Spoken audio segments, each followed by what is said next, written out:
Good morning students 2024 வருஷம் டிஎன்பிஎஸ்சியில் கேட்ட ஒரு ப்ரீவியஸ் இயர் மேக்ஸ் கொஷின் பார்க்க போகிறோம் 65 மற்றும் 117 ஆகிய எண்களின் மீ பொது வகுத்தி 65m மைனஸ் 117 எனில் எம்மின் மதிப்பு என்ன? If the HCF of 65 and 117 is expressible in the form of 65m minus 117 then what is the value of m? சரி 65க்கும் 17க்கும் நம்ம HCF பார்க்கணுமா? இதோட வேல்யூ எதுக்கு ஈக்குவலாக இருக்குமா? 65m மைனஸ் 117க்கு ஈக்குவலாக இருக்குன்னு சொல்லி அவங்களே கொடுத்துட்டாங்க. இது வந்து கிவன். சரி நம்ம இப்போ என்ன பண்ண போகிறோம்? 65க்கும் 117க்கும் பொதுவான வகுத்தி என்னன்னு பார்க்க போகிறோம். 13ஆல் டிவைட் ஆகும்.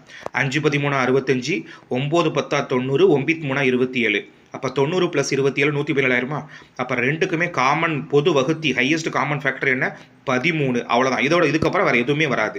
அப்போது நம்ம அந்த 65m மைனஸ் 117 எதுக்கு ஈக்குவேட் பண்ண போகிறோம்? 13க்கு ஈக்குவேட் பண்ண போகிறோம். அப்போ இந்த மைனஸ் 117 அந்த பக்கம் கொண்டு போயிருமா? கொண்டு போனால் என்ன ஆகும்? அது 130 ஆகும். அப்போ 130 எதுக்கு ஈக்குவல்? 65mக்கு ஈக்குவல். அப்போ எம்ங்கிறது 130/65. அதுக்கு ஆன்சர் என்ன? ஆப்ஷன் சி 2ங்கிறது கரெக்டான ஆன்சர்.